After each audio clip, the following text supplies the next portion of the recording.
Hello, నా పేరు doctor Raghav Sunil. నేను endoscopic spine surgeon, Renova hospitals, Hyderabad. So మనము వెన్నెముక సమస్యలు ఎందుకు వస్తాయి, దానికి ప్రధానమైన కారణాలు ఏంటి, ఉంటే ఏం దశలు ఉంటాయన్నది మాట్లాడుకుందాము. వెన్నెముక సమస్యలు అన్నది చాలా సాధారణంగా ఎక్కువ మందిలో చూస్తూ ఉంటాము.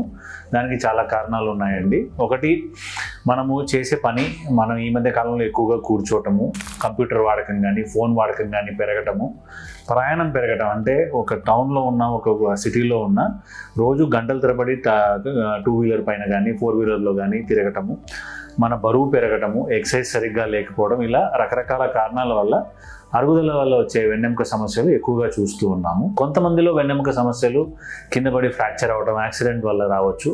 కొంతమందిలో ఇన్ఫెక్షన్స్ వల్ల రావచ్చు, ముఖ్యంగా టీబీ లాంటి ఇన్ఫెక్షన్స్.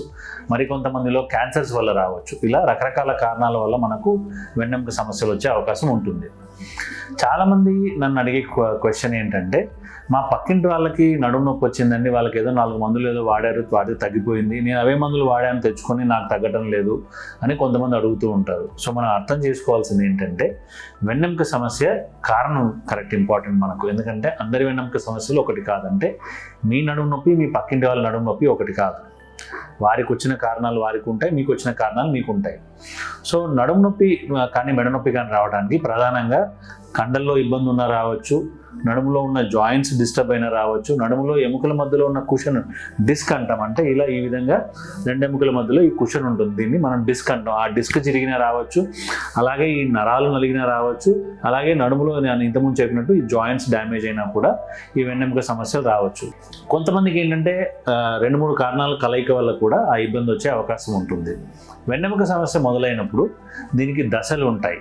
అంటే నేను దాన్ని జనరల్గా 5 దశల కింద డివైడ్ చేస్తాను. ఒకటి, మొదటి దశ, మనం అలవాటు మించిన పని చేసినప్పుడు మనకి ఇబ్బంది అనిపించడం, రెస్ట్ తీసుకుంటే తగ్గటము. రెండవ దశ, మనము రోజు చేసే పనుల్లో కూడా మనకి ఇబ్బంది అనిపించడము, లేదంటే నొప్పి బిళ్ళలు వేసుకోకపోతే నొప్పి తగ్గకపోవడము, ఇలాంటివి జరుగుతూ ఉంటుంది. మూడవ దశలో ఏమవుతుందంటే, ఈ నడుములో అయితే ఇలా నడుములో నుంచి వచ్చే నరాలు ఇరిటేషన్ గురైనా, రాపిడికి గురైనా, ఒత్తిడికి గురైనా కూడా మనకు ఈ నరాలు మనకి ఎక్కడైతే ఇస్తాయో ఆ ప్రాంతంలో మనకు ఈ నొప్పి రావటము. అంటే నడుములో నరం నలిగితే, లేకపోతే ఈ నరం ఇరిటేట్ అవుతే మనకు కరెంట్ షాక్ కొట్టినట్టు నడుములో నుంచి కాళ్ళలోకి నొప్పి రావటం, దీన్ని సియాటికా అంటాం. కొన్నిసార్లు కేవలం పొద్దున్న లేచి కాలు కింద పెట్టినప్పుడు మీకు పాదంలో ఇబ్బందిగా అనిపించడం, లేదంటే పిక్కల్లో ఇబ్బందిగా అనిపించడం, తొడల్లో ఇబ్బందిగా అనిపించడం, తర్వాత మెల్లిమెల్లిగా పెరిగి కాలంతా నొప్పి రావడం, ఇలా రకరకాల కారణాల వల్ల రకరకాల నరాలు నలిగినప్పుడు మనకి ఈ విధమైన ఇబ్బంది తెలిసే అవకాశం ఉంటుంది.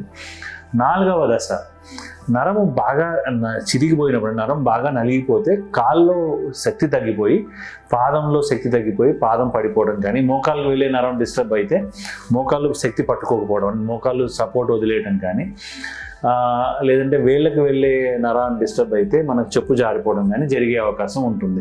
అలాగే చేతిలో ఆ విధంగా జరిగినప్పుడు ఏమవుతుందంటే, మనకు చేతిలో శక్తి తగ్గడం కానీ, లేదంటే చేతిలో కండ తగ్గిపోవడం, అంటే 2 చేతులు చూస్తే ఈ చేతిలో కండ తగ్గిపోతున్నట్టు కానీ, చేయి పలచబడుతున్నట్టు కానీ కొంతమందిలో చూడొచ్చు. 5వ దశ రేర్గా వస్తుంది, కానీ ఈ దశ చాలా సీరియస్ ప్రాబ్లం అనమాట. అంటే వెన్నెముక నుంచి మన కాళ్ళకు పోయే కరెంట్ అంతా కూడా కంప్లీట్గా సడన్గా మూసుకుపోతే కాళ్ళు పడిపోవడము, అదే మెడలో జరిగితే చేతులు పడిపోవడం, కాళ్ళు పడిపోవడం కూడా జరిగే ప్రమాదం ఉంటుంది.